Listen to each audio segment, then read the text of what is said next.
ಅಲ್ಲ ಸರ್, ಇವತ್ತು ಗುಂಡಿಗಳ ವಿಚಾರವಾಗಿ ಇವತ್ತು ಕಿರಣ್ ಮಜುಮ್ದಾರ್ ಶಾ ಏನು ಆಕ್ಷೇಪ ಆಯ್ತಿದ್ರು ಇವತ್ತು ಹೋಗಿ ಭೇಟಿಯಾಗಿದ್ದಾರೆ, ಡಿಸಿಎಂ ಭೇಟಿಯಾಗಿದ್ದಾರೆ. ಅಂದ್ರೆ ಆ ಮಟ್ಟಕ್ಕಿದೆ ಆ ಒಳಗಡೆ ಒಂದು ದ್ವೇಷ ಅನ್ನೋದಕ್ಕಿಂತ ಹೆಚ್ಚಾಗಿ ಅವಶ್ಯಕತೆಗಳ್ರಿ. ಬೆಂಗಳೂರಿನ ಒಂದು ಇತಿಹಾಸ, ನಾಡಪ್ರಭು ಕೆಂಪೇಗೌಡರ ಕನಸಿನ ಬೆಂಗಳೂರು ಈ ಮಟ್ಟಿಗೆ ಬೆಳೀತದೆ ಅಂತ ಯಾರಿಗೂ ಗೊತ್ತಿರಲಿಲ್ಲ. ಬೆಳೀತಿದೆ. ಅದು ಬೇಕಾಗಿರ್ತಕ್ಕಂಥ ನಾವು ಸಂಪನ್ಮೂಲಗಳನ್ನು ನಮ್ಮ ಹತ್ರ ಇದೆ. ಅದನ್ನು ಯಾವ ರೀತಿ ನಾವು ಅದನ್ನು ಉಪಯೋಗ ಮಾಡಿ ಜನರಿಗೆ ಕೊಡಬೇಕು ಅನ್ನೋದ್ರ ಬಗ್ಗೆನೂ ಕೂಡ ನಾವು ಯೋಚನೆ ಮಾಡೋದು ಬಿಟ್ಟು ಎಲ್ಲವನ್ನೂ ಕೂಡ ಮಾಡ್ತಾಯಿದ್ದೀವಿ. ನಾನು ಶಿವಕುಮಾರ್ ಅವರು ಸುತ್ತಾಡ್ತಾ ಇದ್ದೀರಿ, ಮತ್ತೊಂದು ಮಾಡ್ತಾ ಇದ್ದೀರಿ, ಎಲ್ಲ ಸರಿ. ಆದರೆ ನಿಮ್ಮ ಎಲ್ಲ ಹೇಳಿಕೆಗಳು ಕೂಡ ಬರೀ ಪೇಪರ್ನಲ್ಲಿ ಇದೆಯೇ ವಿನ ಕಾರ್ಯರೂಪಕ್ಕೆ ಬರ್ತಕ್ಕಂಥ ಈಜಿಪುರ ಎಷ್ಟು ವರ್ಷ ಆಯಿತು? Ejipura west of chord road ಎಷ್ಟು ವರ್ಷ ನಾನು ಕಂಪ್ಲೀಟ್ ಮಾಡಿಕೊಟ್ಟೆ. ಮೈಸೂರು ರೋಡು ಮೊದಲನೇ ಫ್ಲೈಓವರು ಬೆಂಗಳೂರು ನಗರದಲ್ಲಿ ಮೊದಲನೇ ಫ್ಲೈಓವರ್ ಅಮ್ಮ. ನಾನು MLA ಆದಾಗ ಸನ್ಮಾನ್ಯ ದೇವೇಗೌಡರು ರಾಜ್ಯದ ಮುಖ್ಯಮಂತ್ರಿಗಳಾದಾಗ ಮಾಡಿ, ಸನ್ಮಾನ್ಯ ಪಟೇಲ್ ಕಾಲದಲ್ಲಿ ನಾನೇ ಮಂತ್ರಿ ಆಗಿ ಒಂದು ಇದನ್ನು ನಾನು ಅವತ್ತೇ ಓಪನ್ ಮಾಡಿದೆ. 2.2 ಕಿಲೋಮೀಟರ್ಸು. ಅದೊಂದು ಅಷ್ಟೊಂದು ದೊಡ್ಡದು ಬಿಟ್ಟರೆ ಇನ್ನೊಂದು ತೋರಿಸಿ ನೀವು. ಯಾರು ಮೆಟ್ರೋ ತಂದಿದ್ದು? ನೀವು ತಂದ್ರೆ ಮೆಟ್ರೋ.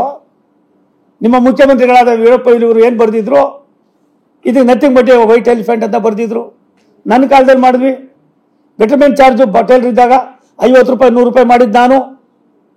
ಕಾವೇರಿ 4ನೇ ಹಂತದ 2ನೇ ಘಟ್ಟ ನೀರನ್ನು ಕೇವಲ 6.5 ತಿಂಗಳಲ್ಲಿ 270 MLD ನೀರನ್ನು ಬೆಂಗಳೂರು ಕೊಟ್ವಿ. ಅವತ್ತು ಬರೀ 670 ಕೋಟಿ ರೂಪಾಯಿನಲ್ಲಿ ನಾನು ಮಾಡಿದೆ.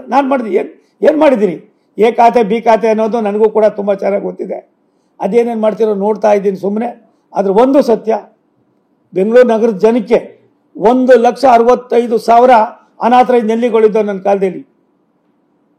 ಸುಮಾರು 350-400 ಕೋಟಿ ರೂಪಾಯಿ ಕಟ್ಟಬೇಕಾಗಿತ್ತು. ನಾವು ದುಡ್ಡನ್ನು ಯೋಚನೆ ಮಾಡಲಿಲ್ಲ. ಬಡವ್ರಿಗೆ ನೀರು ಕೊಡಬೇಕಾಗಿತ್ತು.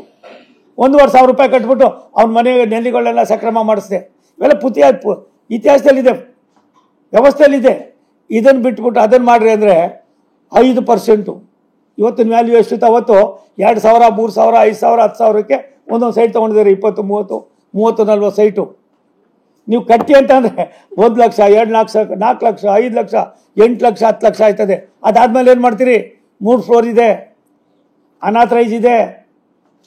ಎಲ್ಲಿಗೆ ಹೋಗ್ತಾ ಇದ್ದೀರಿ? ನಿಮ್ಮ ಹತ್ರ ದುಡ್ಡಿಲ್ಲ. ಜನರನ್ನು ಸುಲಿಗೆ ಮಾಡ್ತಕ್ಕಂಥದ್ದಕ್ಕೆ ಅದಕ್ಕೊಂದು ಪುಸ್ತಕ ರೆಡಿ ಮಾಡಿಸ್ತಾ ಇದ್ದೀನಿ.